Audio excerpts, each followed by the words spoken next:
YouTube personas, the eye-catching branding of mini channel, to bigwigs like Jaden Animation with her iconic hair and Lavender Town's pale, gothic, cute figure, to more niche art YouTubers like Duchess Celestia with her bows and Victorian pastel aesthetic. Most art creators from 50 subscribers to millions have something to identify themselves with.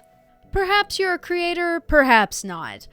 But drawing yourself in a particular way is an online art community staple. Call it egoism if you must, but who isn't jerking their chode to some fun self-insert content?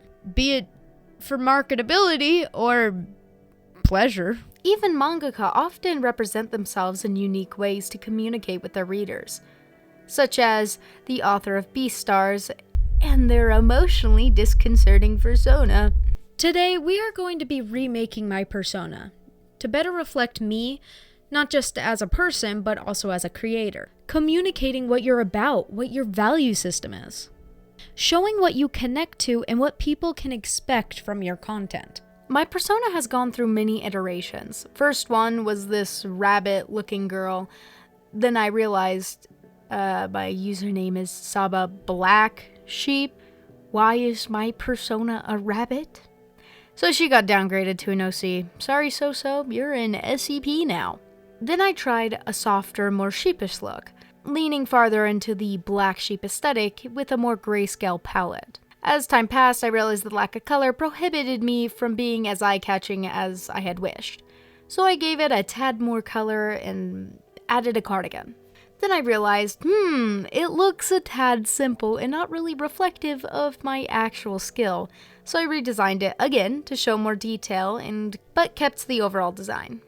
Then I thought, wow, this is so boring. How do I make this character better match my whimsy dark aesthetic? So then I came up with this one. And now after all that, I came to the realization, I'm not a furry. Okay, guys. There's nothing wrong with furries. I have many furry friends, so I can't be racist. It's just look at my art. No furries, man. Look at my webcomic. No furries, man. I don't ever draw them unless I'm paid. So I realized this more furry design I've given myself is borderline a sham. So I realized I need to make it human, considering that it's pretty much all I draw and talk about.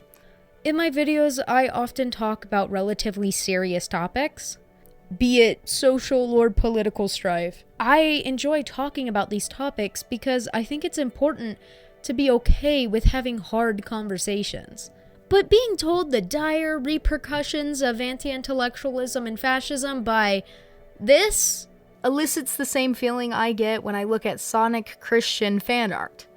So let's redesign it and make this thing a bit more reflective of me as a creator. We'll break it down to help you know the questions you have to ask yourself while making your own persona. But before we get started, consider checking out my webcomic Penelope's Peon. If you like sad old men and amoral women, you might like it.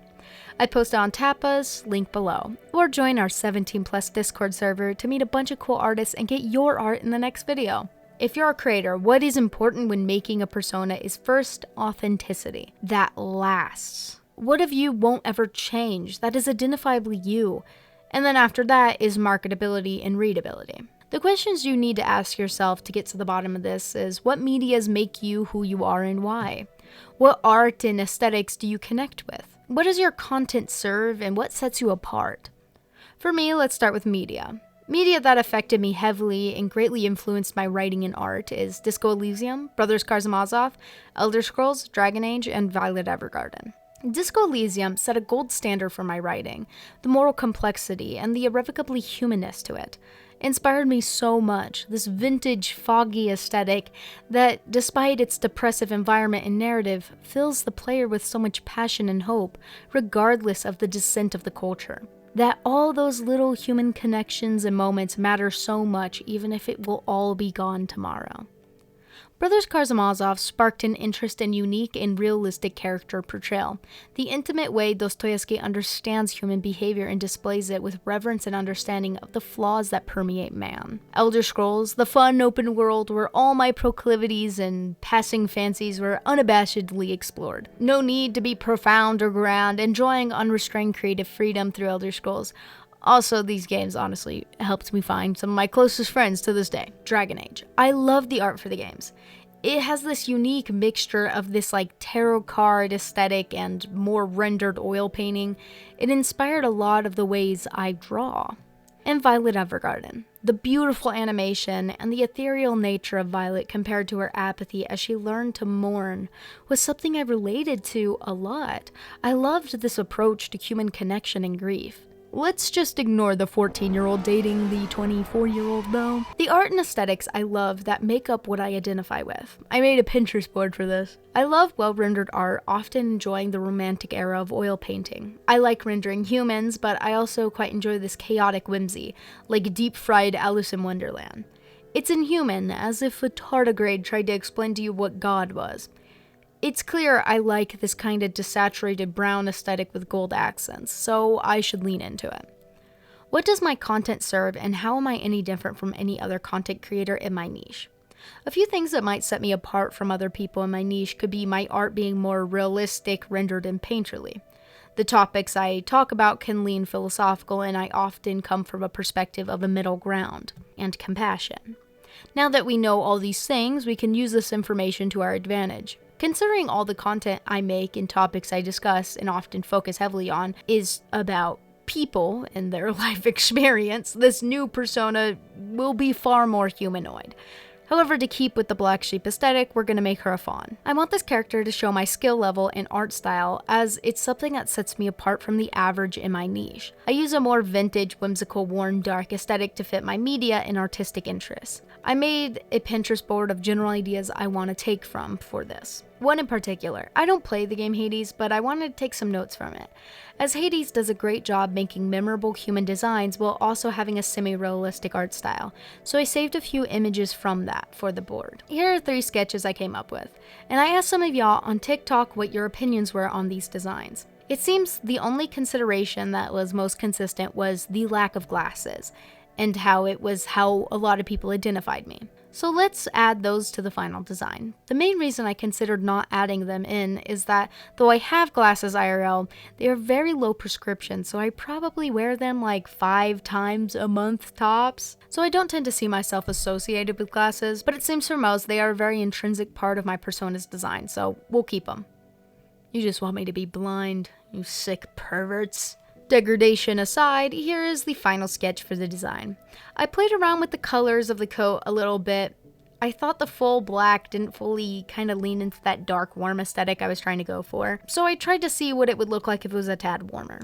For the final sprite, I want to take some inspiration from how Hades poses their sprites, as it's unique and memorable, but I need to keep it somewhat contained as I don't want to distract from the topic I'm covering in videos. For this video, I won't show me making all the sprites, just this one, as it would just take so long to get them all done. Most of my art follows this quite rendered look, but it can also be a little too soft. So to make sure the sprite is still recognizable, I'm going to lean more into that semi-realistic style than my normal, more realistic art you see in my finished illustrations.